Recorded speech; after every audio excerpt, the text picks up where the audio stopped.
What's up guys, and welcome back to my channel. In this video we're going to be zero gapping the Black Effects clipper and trimmer. So first up, we're going to do the Black Effects first. So the point of this video is to show you guys the before and after so you guys know what I'm aiming for when I'm doing this process. This clipper has locking detents on the side and a graphite blade on top, which makes it a little bit different from the red and the white clipper. So the first thing we're going to do is look at the original adjustment when you open it fresh out the box. I'm going to close this all the way down so you guys can see where it ends up at the closed position.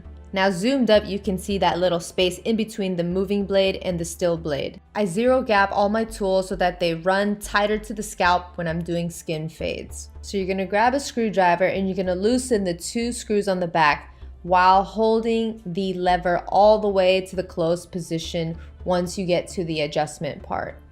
Okay, so now the blade is loose, right? The screws are recently loosened, not taken all the way off. And I'm gonna wiggle this blade and you can see it here kind of shifting left and right. Oftentimes, these blades will move after a long time of use, so it's something I check pretty often and just looking at it from the side to make sure that you wanna keep a nice even level all the way across.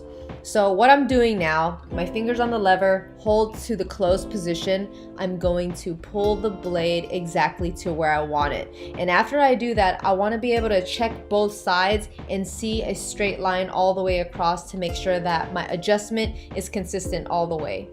And be super careful, please, to not let the inside blade overlap the outside blade, because if that happens, the clipper will be too sharp and you can easily cut people with that.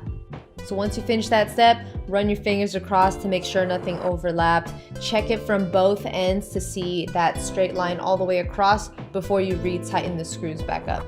If everything looks good, you're gonna retighten the screws, and you wanna take it one bit at a time, going back and forth, because you don't wanna over tighten one place and make the blade crooked.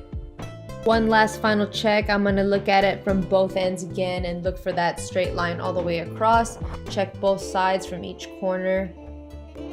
Okay, so let's look at it now. We're going to start all the way open and make our way to the closed position so you guys can see the blades moving closer together but not overlapping at the end. And if you look at that now from the corner, you can see how close I've been able to get it. And that's usually where I like it for most of my cuts.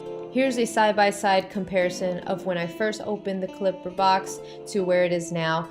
This has made a huge improvement in my work because it's allowed my tools to get way closer to the skin when I'm doing any kind of skin fades. So here's a bonus tip if doing the zero gap the way that we just described didn't bring it as close. So what you're gonna do is you're gonna loosen the blade the same way that I did in the other technique. And you want to have another person available to help you with this part because it takes 2 people to be able to fix this. So we're going to push this all the way to the closed. You're going to hold it there. And that same person is going to push down on the top of this blade towards the inside. And when you push it down, you're going to see the blades come closer together. And then you're going to have to find a friend to twist the screws and tighten it on the back side as evenly as possible. That will complete the Black Effects clipper adjustment. Now we move on to the trimmer. So we're going to open this up, we're going to pull the trimmer out, and what we're looking for on the inside is this small little screwdriver that comes with it, and this is what you will be using for the zero gap process. I prefer manual adjustments, so I will only be using the screwdriver and not the plastic burgundy piece. So we're gonna look at a fresh pair right here. And out the box, it's okay for edge ups, but it's not as close as I want it to if I'm working and doing skin fades using something as short as a foil shaver or a straight razor, because those lines are gonna be really hard to blend without a zero gap trimmer. Now you're just going to loosen the 2 screws on the inside of this blade, and if I have to be honest, this was a little tight, so I had to use grippers to loosen the screws for this.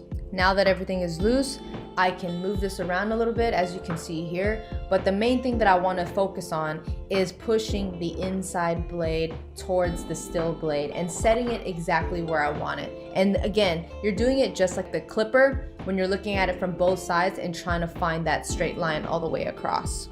Once you have it exactly where you want it, then you go back in and adjust one side at a time, because remember, you don't want to over pull one side and make the blade crooked. Also, make sure to check your blades every now and then, because the more you use it, the blades will shift and can change angles without you realizing it. So just to make sure, every morning I always check on the top of my hands before I start working on people. Okay, so here's a side-by-side comparison. It doesn't look like a lot in this picture, but you can still see a difference, and you're gonna notice it a lot more when you're doing edge ups and skin fades. I hope this video was helpful. Thank you guys, and I'll see you next time.